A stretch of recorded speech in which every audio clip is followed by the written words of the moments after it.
यहाँ पर उपस्थित सभी गणमान्य सज्जनों को सादर नमन। इस विषय को उठाते हुए केवल इतना ही कहूंगी कि आप सभी का आभार और हमारा सौभाग्य कि आज हम इस मंच पर अपने विषय को रख पा रहे हैं। यदि कोई त्रुटि हो जाए तो आपका अमूल्य आंकलन पाकर उसे सुधारने की पूरी कोशिश करेंगे। हमारा जो विषय है वो बहुत ही बड़ा विषय है देखा जाए तो, लाइफ स्किल एजुकेशन। और स्पेसिफिकली जिन क्लासेस की हम बात कर रहे हैं वो है क्लास 6 से लेकर 10th क्लास तक के बच्चों के लिए। जब हमारे जीवन में, हमारे शरीर में, हमारे विचारों में बहुत उथल-पुथल होती है, कहीं न कहीं एक स्टेबिलिटी की बहुत ज़्यादा आवश्यकता होती है। अपने मन को वश में करना, कंट्रोल में करना, अपनी उन उम्मीदों पर खरे उतरना जो हमारे पेरेंट्स ने, हमारे टीचर्स ने हमारे लिए देखी हैं। तो यदि ऐसे में हम लोग स्किल्ड नहीं होंगे उस प्रेशर को झेलने के लिए, तो ये एक बहुत ही ऐसी एज है जहाँ पर भटकने के सबसे ज़्यादा चांसेस हैं। तो मुझे लगता है ये एक ऐसा विषय है जो बहुत ही महत्वपूर्ण है। और सबसे ज़्यादा इसमें जो इम्पोर्टेंस रखती है वो ये बात रखती है कि ये ऐसा विषय है जिसे सब विषयों के साथ जोड़ा जा सकता है। क्योंकि आप अपने आप में मूलतः लाइफ स्किल को अलग से पढ़ाना थोड़ा-सा मुश्किल है। यदि हम डे टू डे बेसिस पे अलग-अलग एग्ज़ाम्पल्स के साथ, अलग-अलग रूटीन प्रोसेसेस के साथ, एजुकेशन सिस्टम के साथ, सब्जेक्ट्स के साथ इसको नहीं इन्वॉल्व करेंगे, तो इस ये विषय अपने आप में बच्चों को भारी लग सकता है। तो मेरा अपना ये मानना है कि इस विषय को सभी विषयों के साथ, अपने मेथोडोलॉजी के साथ, पेडागोजी के साथ हम सभी को जोड़ने की आवश्यकता है इस विषय को। आगे बढ़ते हैं, जो हमारी प्रेज़ेंटेशन है, अब अपने आप में ये विषय सबसे महत्वपूर्ण है कि लाइफ स्किल अफ़ेक्ट कैसे करता है। हम यदि पेरेंट्स की बात करें, तो पेरेंट्स कहीं न कहीं बच्चे के ऊपर इतना ज़्यादा समय लगाने के बाद, उसको बहुत ज़्यादा लाड-प्यार से पालने के बाद, उसके पोटेंशियल को कई बार नहीं समझ पाते हैं, क्योंकि हम बहुत जजमेंटल होते हैं बच्चों को लेके। और हमारी जो पेरेंटिंग होती है, वो यहीं फेल हो जाती है, जब हम बहुत जजमेंटल होके बच्चे के पोटेंशियल्स को या तो अंडर एस्टिमेट करते हैं या ओवर एस्टिमेट करते हैं। हम एज के अकॉर्डिंगली उसके अंदर आने वाले बदलावों को बहुत अच्छे से समझ नहीं पाते हैं और उसके अंदर अलग-अलग एज के अंदर फैक्टर्स में अलग-अलग क्या इफेक्ट पड़ रहे हैं उसके मन में, उसके शरीर में, उसको बीइंग अ पेरेंट, क्योंकि हम बायोलॉजिकली डेफिनिटली पेरेंट्स होते हैं but we are not trained to become a parents. यदि हम एक छोटी-सी बात करें कि हम लोग अपने पहले जॉइंट परिवारों में रहते थे, तो बहुत सारी चीजें हम अपने बड़ों से सीखते रहते थे। आज न्यूक्लियर फैमिलीज के अंदर वो हमारे पास सेल्फ एजुकेशन नहीं है, जो हम अपने एक्सपीरियंस से, अपने हम माहौल से एज़ अ पेरेंटिंग सीखते हैं। तो वहाँ आके मुझे लगता है कि हम अपने बच्चे की मेंटल एबिलिटीज़, लर्निंग नेचर को और उसके माइंडसेट को समझने में चूक कर जाते हैं।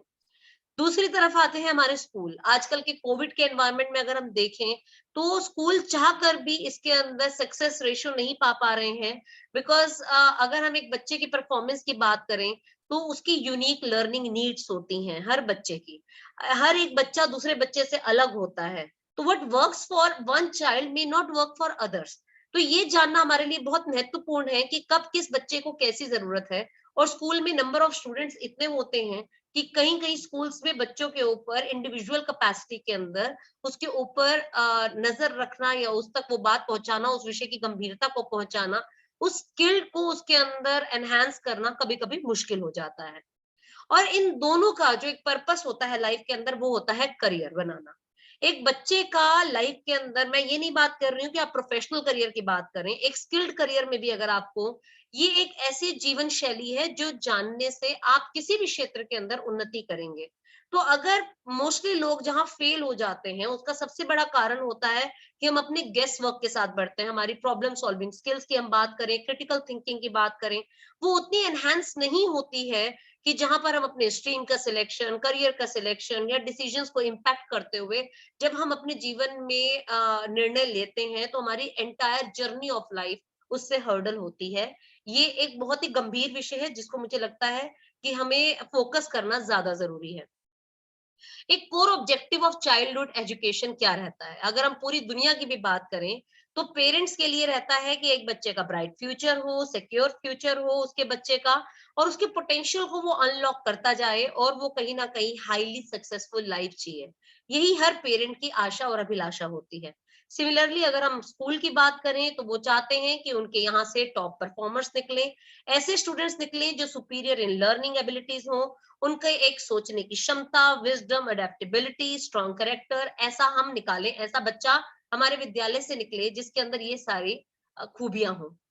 अब एक कोर ऑब्जेक्टिव ऑफ पेरेंटिंग अगर as a whole world wide अगर हम बात करें, तो एक हाईली टैलेंटेड बच्चा, मेंटली स्ट्रांग बच्चा, सेल्फ कॉन्फिडेंट बच्चा, ब्राइट इन एकेडमिक्स, कोई ड्रग्स की जिसको कोई लत ना हो, क्राइम ना करता हो, हाई मॉरल वैल्यूज रखता हो, ऐसा बच्चा हर पेरेंट चाहता है। परंतु हम बच्चे के ऊपर 20 साल से ज्यादा इन्वेस्ट करते हैं, लाखों रुपए इन्वेस्ट कर देते हैं एजुकेशन के अंदर, टाइम के अंदर, उसके ऊपर इमोशंस के अंदर, लेकिन ये सारा आउटकम हमारा अनसर्टेन है, आउटकम के बारे में हमें नहीं पता है। Despite all this we have no idea कि बच्चा बड़ा होके क्या बनेगा। हम एक ऐसे चीज के ऊपर अपना समय लगाते हैं जिसके अंदर हमें कोई एश्योरेंस नहीं है, और शायद यही हमारी ममता, जहां पर हम कहते हैं एक आत्मीयता की बात आती है कि बिना किसी रिजल्ट जाने हम उसके अंदर इन्वेस्ट करते हैं, और बच्चा भी उसके अंदर बहुत इन्वेस्ट करता है, अपना समय लगाता है, अपनी मेहनत लगाता है, अपनी कोशिश लगाता है, लेकिन उसको भी नहीं पता अनसर्टेनिटी इतनी ज्यादा होती है। अगर हम एक ग्लोबल प्रॉब्लम की तरफ देखें तो जो पेरेंट्स हैं या स्कूल्स हैं, उनको अगर हम देखें तो परफॉर्मेंस को लेके हाई पुअर मीडियोक्रिटी परफॉर्मेंस इसके अंदर हम देखने को मिलती है, इसके अंदर कि लो कॉन्फिडेंट बच्चा होता है due to average academic performance, क्योंकि उस बच्चे का सेल्फ एस्टीम कहीं ना कहीं ओनली एकेडमिक के साथ जोड़ दिया जाता है। उसका जो सेल्फ कॉन्फिडेंस है, उसकी क्रिटिकल थिंकिंग कैसी है, उसकी कॉग्निटिव थिंकिंग पैटर्न कैसा है, इसके ऊपर ना ध्यान देके ओनली एकेडमिक के ऊपर उस पर फोकस किया जाता है। उसके इंटरेस्ट को, उसके पैशन को, और नॉन एकेडमिकली जो एजुकेशन वो गेन कर सकता है, उसमें कहाँ वो खड़ा होता है, उसकी परफॉर्मेंस को नापा नहीं जाता है। हाई अनसर्टेनिटी रहती है, parents are unsure about their child's future prospects, poor academic engagement, most children are not naturally inclined towards academics। और यही कहीं ना कहीं मुझे लगता है कि जो पेरेंट्स आइडेंटिफाई कर पाते हैं कि मेरा बच्चा स्पोर्ट्स में बहुत अच्छा है, या फिर उसके अंदर किसी और तरह का स्किल है, वो उसमें उठ सकता है, तो what ever is the objective it can only be achieved if a child is self confident, superior learner with better academic engagement and inclination. लेकिन ऐसा होगा कब? ये दुनिया बहुत तेजी के साथ, गति के साथ बदलती जा रही है। हम चाहे मॉडर्न इंफ्रास्ट्रक्चर की बात करें, टेक्नोलॉजी की बात करें, बहुत कुछ बदला है। लेकिन अगर हम एजुकेशन की बात करें तो 100 साल पहले भी बच्चा क्लासरूम के अंदर ही एजुकेशन ले रहा था, और आज भी क्लासरूम के अंदर ही एजुकेशन लेता है। हाँ, डेफिनेटली कोविड ने बहुत सारी चीजें बदल दी हैं। आज बच्चा कंप्यूटर के ऊपर अपनी एजुकेशन ले रहा है। नथिंग हैज चेंज, बहुत ज्यादा नहीं बदला है। हाँ, एक जो सबसे बड़ी चीज बदली है वो है कि हमारे जो थिंक टैंक्स हैं, वो अब इन चीजों के बारे में विचार करने लगे हैं। सीबीएसई ने अपने आप में बहुत बड़ा इनिशिएटिव लिया, जब लाइफ स्किल्स के ऊपर बुक्स लिखी गई, बच्चों को स्कूल्स में पढ़ने को कहा गया, पढ़ाने को कहा गया, टीचर्स को ट्रेन किया गया, तो ये बहुत बड़ा इनिशिएटिव है। बट हम उसमें कितने परसेंट पास हो पा रहे हैं? क्या वो इनिशिएटिव धरातल पर दिख रहा है? सबसे बड़ी कारण ये है कि मेरे को ऐसा लगता है इन पर्सन कि जब हम बात करते हैं यूनिफॉर्मिटी की, तो एक किताब जब बनाई जाती है, वो किताब सभी के ऊपर एप्लीकेबल नहीं होती है, सभी बच्चों की परफॉर्मेंस पे इफेक्ट नहीं डालती है, completely based on guess work होती है। और पुराने समय की जो प्रॉब्लम्स हैं वो हम फेस कर रहे हैं, रीजन बीइंग कि हर बच्चे के परिवार में अलग तरह की दिक्कत है, वो अलग तरह के सर्कमस्टांसेस से आता है, वो एडेप्टेबिलिटी, एक्सेप्टेंस किस तरह से उसके ऊपर बन पाएगी, ये जानना हमारे लिए बहुत ज्यादा जरूरी है। तो हमारा पर्पस ऑफ एजुकेशन और हमारी करंट ऑप्शंस के साथ कुछ ऐसा है जो मिसिंग है, जो ऐसी चीज है जो हमें कहीं ना कहीं फंडामेंटली एक क्वेश्चन रेज करती है, जिसका हमारे पास कोई साइंटिफिक आंसर नहीं है, लेकिन साइंटिफिक आंसर ढूंढने की बहुत ज्यादा जरूरत है। अगर हम बात करें लाइफ स्किल्स की, तो डब्ल्यूएचओ की अगर हम डेफिनेशन के माध्यम से जाते हैं, तो abilities for adaptive and positive behaviour, एक बच्चे के अंदर किसी चीज को अडेप्ट करना और फिर उसको पॉजिटिवली अपने बिहेवियर के अंदर ढालकर लेके आना, that enables individuals to deal effectively with the demands and challenges of everyday life। हम कहाँ पे मार खा रहे हैं? एक बच्चा मार खा रहा है प्रॉब्लम सॉल्विंग स्किल्स के अंदर, बड़ी जल्दी हार मान जाता है, सेल्फ अवेयरनेस नहीं होती है। एक छोटी सी चीज अगर हम देखें कि व्हाट्सएप के ऊपर मैसेजेस फ्लोट करते हैं, हम में से कितने कम लोग हैं जो अपनी क्रिटिकल थिंकिंग को यूज करते हुए उसको वेरीफाई करते हैं सोर्स को और फिर आगे बढ़ाते हैं। हम में से कितने ऐसे लोग हैं जो एम्पैथी के साथ किसी की प्रॉब्लम को समझते हैं और फिर उस विषय को आगे बढ़ाते हैं। हम में से कितने ऐसे लोग हैं जो बिना गेस वर्क के डिसीजन लेते हैं।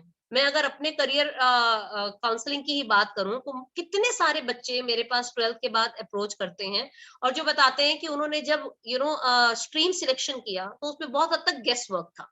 रीजन बीइंग कि उनकी डिसीजन मेकिंग पावर जो 10th क्लास तक डेवलप हो जानी चाहिए थी वो नहीं हुई। लोगों के साथ कम्युनिकेट करना, तो वहां टीम बिल्डिंग में प्रॉब्लम आती है उनको, इफेक्टिव कम्युनिकेटर नहीं बन पाते हैं, स्ट्रेस से कोप अप नहीं कर पाते हैं, डिप्रेशन में चले जाते हैं। तो कहीं ना कहीं ये एक स्कूल की नहीं, एक परिवार की नहीं, एक देश की नहीं, एक ये ग्लोबल समस्या है जिससे आज की डेट में बच्चे जूझ रहे हैं। और उन बच्चों के सामने जो मॉड्यूल्स रखने हैं, जिस तरह से उस विषय को उठाना है, वो हमारी जिम्मेदारी है। अब देखा जाए तो इस तरह से लाइफ स्किल्स की अगर हम बात करते हैं तो life skills are the competencies that assist people in functioning well in the environment in which they live. अब बेसिक प्रॉब्लम क्या है कि अगर हम एज अ करियर काउंसलर, मैं इस बात को अप्रोच बार बार इसलिए कर रही हूँ क्योंकि ये समस्या जिस समय बच्चे को उठानी चाहिए थी, परिवार में काम होना चाहिए था उसके ऊपर, तब काम नहीं हुआ और उसके बाद बच्चा इन फ्यूचर जाके उस एनवायरनमेंट में अपने आप को ढाल नहीं पाता है।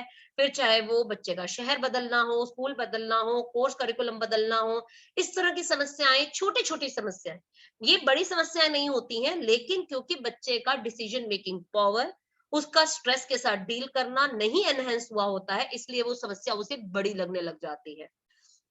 जो लोग बड़ी समस्याओं के सामने भी बहुत ही पेशेंस को अपने मेंटेन करके रखते हैं, अगर हम अपने मैं इसमें पॉलिटिसाइज नहीं करना चाहूंगी, बट हमने देखा है कि बहुत सारे पॉलिटिशियंस हैं जो बहुत ज्यादा स्ट्रेस के अंदर भी अपने पेशेंस को लूज नहीं करते हैं, बहुत अपनी समझ बूझ का परिचय देते हैं, पेशेंस के साथ डिसीजन मेकिंग में समय लेते हैं, गेस वर्क नहीं करते हैं, कैलकुलेटिव रिस्क लेते हैं। सिमिलरली बिजनेस की अगर हम बात करें तो जो सक्सेसफुल बिजनेसमैन होगा वो अपनी डिसीजन को, प्रॉब्लम सॉल्विंग स्किल्स के ऊपर बहुत काम करता है, क्रिटिकली सोचता है, कम्युनिकेट इफेक्टिवली करता है, हेल्दी रिलेशनशिप बनाता है, not only in their own business in country, बल्कि अगर हम विदेशों में भी बात करें तो वहां पे भी उनके रिलेशनशिप बहुत बेहतरीन बने होते हैं। वो दूसरे लोगों के साथ एम्पैथाइज कर पाते हैं, स्ट्रेस के साथ कोप अप कर पाते हैं, हेल्दी लाइफ जी पाते हैं, प्रोडक्टिव मैनर में जीते हैं। So essentially there are two kinds of skills, those related to thinking. आज जो हम बात करने वाले हैं यहाँ पर, क्योंकि लाइफ स्किल अपने आप में इतना बड़ा विषय है जिसको एक 15 से 20 मिनट के सेशन में कंक्लूड करना बहुत ही मुश्किल हमारे लिए हो रहा है। तो जो हम बात आज कर रहे हैं एसेंशियली वो दो तरह के स्किल्स की हम कर रहे हैं इन थिंकिंग में, thinking skills and social skills. इसको हम दो तरह से रिलेट करते हैं।